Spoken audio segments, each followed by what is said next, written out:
I want you to look at something right now. Think of some major goal you want, or maybe it's one you're already working on and you have experienced a lot of setbacks, a lot of defeats. You've experienced a lot of disappointment. Maybe you've already given up. And maybe you just need a little fire, a little encouragement to get back in the game again. Here's what I want you to look at. There are winners, and there are losers, and there are people who have not discovered how to win. And all they need is some coaching. All they need is some help and assistance, just a little support. All they need is some insight or a different strategy, a plan of action to make some adjustments that will open up the key to a whole new future for them, that will give them access to the unlimited power that they have within themselves. That's all that they need. So what I want you to do is think about something you want for you, that's real for you, that's important for you, that will give your life some special meaning and power. And I don't even want you to say, I can do that. I don't want you to assume that. See, 5 years ago when I started out in this area, I would not have been able to make the mental leap that I would be up to where I am right now. I don't want you to begin to just psych yourself out. No. I want you to be able to say something to yourself that will enable you to maintain a level of integrity with yourself. That when you say this, even when you face tremendous setbacks, it will be a benchmark to keep you in the game, to keep you moving forward and experimenting and readjusting your strategy and your plan of action, continuously looking for ways to win. So what is that something? When you got an idea you want to move on, you might not have the money, you might not have the education, you might not have the support or the resources you need. What is that something that can keep us going, that will enable us to act on our dream? What's one of those keys that will begin to help us to discover the secrets to our dream? Here's what I want you to repeat after me, please, with power and conviction. Say, it's possible. That's all I want you to do when you look at your dream. Just say to yourself every day, it's possible. Just say that every day to yourself, it's possible. Because what does that do? See, it begins to change your belief system. See, the way in which we operate, ladies and gentlemen, it's a manifestation of what we believe, what's possible for us. Whatever you've done up to this point, all that it really is a duplication, it's a reproduction of what you believe subconsciously that you deserve and what's possible for your life. Most people operate out of their personal history, out of their memory, things they have done, things they've experienced, things they've seen, things that they have observed. What I'm suggesting that you operate out of a larger vision of yourself. I want you to see yourself doing what you want to do, experiencing what you want to experience, having what you want to have, doing what it is that gives your life some meaning and value. Operate out of your imagination, not your memory. Because whenever you look at where you want to go, I'm wanting to warn you, you will have some conversation back here after you go through the data that you've experienced in life saying you can't do it. And so what you want to begin to do is ignore that inner conversation. Well, most people, ladies and gentlemen, when something happens to them, what they do is they begin to believe that that's the way it is. That's the way it's always been. And they can't see the possibility of it being any different. Example, before April 1954, the common belief, the universal belief, because it had been tried again and again and again and people had failed, the belief was that man was not physically capable of breaking the 4-minute barrier, that he could not run a mile in less than 4 minutes. That was the belief on the planet. It had never been done. But here's what happened, ladies and gentlemen. Roger Bannister came along and he broke the 4-minute barrier. Now here's what's significant about that. Since that time, up to this day, over 20,000 people have done it, including high school kids. What changed? 20,000 people, what changed? Here's what happened when they got on the track. They knew it had been done.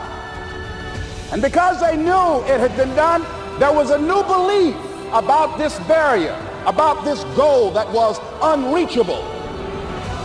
And those 20,000 people got in a race believing, knowing in their heart that someone had done it, that it's possible that they could do it. And I'm saying that if you know anybody that had some goal, some dream, something they wanted to do, and they did it, then I'm saying that you know in your heart that if someone has done it, then you can do it. It's possible. And that if someone can make their dream become a reality, that it's possible that you can make your dream become reality. And so as you begin to look at where you want to go, beginning to embrace that, it's possible. I'm blessed and highly favored. I've got a lot going for me. I got some good stuff in me. And it's possible that I can bring my greatness out here in the universe. That I can do what I want to do. It's possible I can write my own book. I can have my own business. I can take the trip and travel around the world. It's possible. I can bounce back from adversity and reinvent my life. It's possible. Regardless of where I am, the things can get better for me. It's possible. I'm thinking about two men right here in Chicago who are fairly successful, similar background, educated. They worked for a corporation for many years, and they were among many people that were laid off. Two guys who were very good friends. One went out looking for a job for several weeks along with the other one, and they faced disappointment and rejection again and again and again. They couldn't find any work, which is the story of many people across this country. One guy stopped. He became discouraged. He stopped going. He stayed home looking at television, became very argumentative and toxic with his wife, drinking beer, getting on the phone, talking to his other negative, unemployed friends, and he just gave up. The other guy kept looking for a job everywhere he could go. Every time he could get an opportunity, kept asking people, networking, checking the newspapers every day, kept going everywhere he could, trying to find a job. You have too much education. You're overqualified. You won't be here long enough. He kept going. He kept going. He went to a place and said, look here, I tell you what, if you can't hire me, and I know you can use my talents, abilities, and skills, I don't want to sit home and do nothing. Just let me do some volunteer work. You don't have to give me anything, all right? I just want to work. I want to be busy. Guy said, okay, it's on you now, but don't expect me to give you anything. It's okay. This guy came in and worked. He was the first one there. The last one to leave was the best employee there. About 4 weeks later, one of the top managers quit. They were looking for a replacement. Guess who they selected? This other guy. This guy who was volunteering his time. He got the job. What was the difference between the two men? Eyesight and mindsight. Eyesight is judging on what you see, judging according to appearances. But mindsight is how you interpret what you see. One guy said, it's not possible, it's over, I'm finished. I can't do it. I can't make it. He surrendered. I've faced rejection again and again. I'm not going anymore. There are no jobs out there. But this other guy, he felt that in spite of the no's and rejections, in spite of how bad the economy is, in spite of what the newspapers are saying, that it's possible that somebody somewhere will give me a job. He just kept going, thinking it was possible. And guess what, ladies and gentlemen? That's what we have to do with our dreams. Because things happen to you in life that you can never, ever anticipate. And many times when those things happen, you want to give up. I remember when I was in broadcasting, when I was a disc jockey, I became very controversial, not only being a disc jockey, but I felt that radio was something that you not only entertain people with, but you also empower them, you educate them. And I got fired. I didn't just leave, they fired me. That was a shock. I said, wait a minute. They took my microphone. I thought that was who I was. No, ladies and gentlemen, it wasn't. I had to do something else. And I didn't know what else I could do. See, here's what I'm looking at. What are the uses for your life right now that you haven't even reached for yet? See, I believe that when you don't have enough encouragement to act on your dreams or ideas, or you're not enlightened enough, that life will act on you. See, life had moved on me and said, Les Brown, you have outgrown this. It's time for you to do something else. Well, I wasn't enlightened enough. I organized some disc jockeys and got my job back. So they had to fire me again. I got fired twice. Here's what I did. I had to think of something else.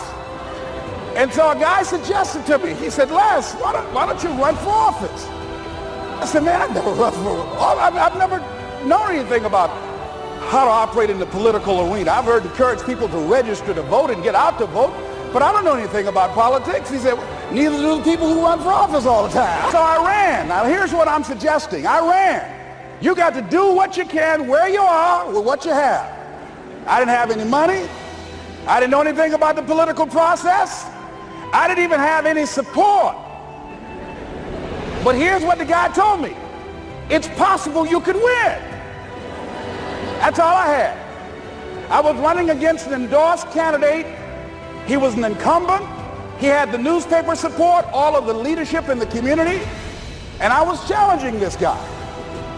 So I had a saying when I was on radio, stand up for what you believe in because you can fall for anything. And I would go door to door. I have my kids on one side of the street. I would be on the other, and I'd knock on doors. Hello, my name is Les Brown. Tell everybody I'm still standing. They get on the phone. Child, Les Brown was to my house today. You know the boy on the radio with the big mouth? Yeah, they fired him, honey. Say he's still standing. See, I'm saying just keep moving. Don't start feeling sorry for yourself. Don't spend time blaming and talking about what happened to you. See, whatever you talk about, that's what you multiply and expand in your life experience. So don't talk about stuff unless you want it to keep on happening to you, all right? So I got in that kind of action. As I continue to do that, had my children with me, we're going door to door, didn't have enough money. Eventually, we got close to the election and something happened that really surprised me.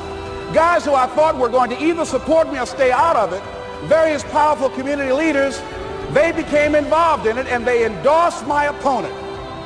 I felt devastated. Now that's going to happen to you when you're working on your dream. Things are going to happen that's going to catch you on the blind side. That was shocking to me.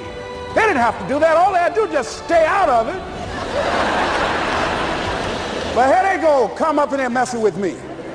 Now that's going to happen. There's some people who believe it's their personal business to stop you from living your dream, all right? But I didn't deal with that. You want to make your dream come true, you got to stay focused. Some people rather get even than get ahead. Stay focused on where you want to go. I just kept on doing what I was supposed to do. And so I was driving to the radio station. My opponent had over $20,000. I had less than $800. As I was in the radio station, the guy said, "You're going to make a commercial?" I said, "Yes." He said, "It better be a good one because that money can't go pretty far here." And I sat there in the middle control room and I was thinking. And here's what happens when you get still. Stuff will start coming. Something said, call your mama. You used to talk about your mother on the air all the time. Ask her to say a few words for you. That'll be a different kind of political spot. So I called my mama. And I had a gospel record playing in the background. And then I had my mother say, "Hello, this is Mrs. Mamie Brown. When I raised my sons, I raised them to be good children. When they got out of hand, I beat their behind and made them go right. Please vote for my son. He's a good boy." Usually in the state representative race, maybe 3,000 or 4,000 people will come out to vote in a primary. In that primary race, over 27,000 people came out and voted and said, "I'm voting for Les Brown because his mama said he's a good boy." I won, ladies and gentlemen. I won. So you've got to be willing to stay focused, to be creative, to be relentless, because things are going to happen to you when you're working on your dream, when you get on track. I remember when I first got involved in speaking, one of the main things that speakers like to do is speak to a certain association that they have over 10,000 of their sales reps that come to this convention. And I was relentless. I kept saying, it's possible. It's possible. See, what I want to let you know and set you up for, because you say it's possible, don't mean that you're not going to have any problems. That Murphy's Law ain't going to come and slap you side the head. Oh, Murphy going to come visit you. He's waiting for some of y'all out in the parking lot. Well, I was working. I kept saying, it's possible. They got other speakers on this program. I can be on that program too. I kept selling myself. I got all fired up. And I was calling them every day. And the lady finally said, Mr. Brown, I tell you what, we want you to come in and talk to our sales executives. You got the kind of fire and guts that they want, that will motivate them. And let me tell you something else. We want you to bring your motivational tapes. You're going to need at least $50,000 worth of tapes. I said, is that right? Yes, because they want to keep that drive alive. I said, all right. I called the guy who duplicated my tapes. I said, Don, how you doing? This is Les. Let me tell you, I got a major speaking engagement. I said, man, it's a speaker's dream. I need over $50,000 worth of product. He said, Les, you don't have that kind of credit. I said, I know, but Don, I can sell that. Just right after the speaking engagement, I'll give you your money in 4 days. He said, are you sure, Les? I said, yes, man, I got a major speaking engagement, and they told me to do it. He said, man, that's a big offer. Let me talk with the lady with you. I said, hold on just a minute, man. Call the lady back. Hello, Evelyn, how you doing? This is Les Brown. I got Don on the phone. What did you say? Do I have the speaking engagement? Yes, you do. And what else you suggest? Les, our people, they buy a lot of tapes. Your tapes are very popular among them. I'm saying bring at least $50,000 worth of tapes, Les. You'll sell everything you got and more. I said, did you hear that, Don? He said, yes. I said, now, if anybody else has to make the decision, are you the final person? She said, I'm the final person. I will send you the contract. I want you. I said, you hear that, Don? He said, yes. I said, oh, ye of little faith. I said, duplicate the tapes, man. Hung the phone up. Well, he duplicated the tapes. 1 week came by. I'm checking the mail every day. No contract. I said, come on, Murphy, don't start now, man. Come on. Come on, man, give me a break. Come on now, you know. This ain't fair. Come on, man. Give your boy a break. Come on. I talked to myself, you know. I didn't want to call him right now. 2 weeks passed by. Murphy said, don't you think you ought to call him? I said, okay. I called, I said, hello, this is Les Brown calling. How you doing, Les? I said, fine. I said, Evelyn hasn't sent my contract out yet. Any additional information you need? So, Les, you haven't heard? I said, no. I said, Evelyn died. I said, she died? I said, did she say anything about me? When I got home, I was so wiped out. And Murphy was in the house waiting on me. Murphy said, is it possible you want to listen to some of your tapes? But ladies and gentlemen, here's what I had to do. I had to begin to focus on what was the solution. That this was not the only place that I'll be able to sell those products. And as I began to challenge myself and got some help and support and some other input, I eventually did. It took longer, but it was challenging. But I did it. Repeat after me, please. No matter how bad it is, or how bad it gets, I'm going to make it. I'm going to make it. Shake somebody's hand on your right and left and say, you got that right. Repeat after me, please. It's possible. I can have my dream. I can get what I want. I must be creative and never give up.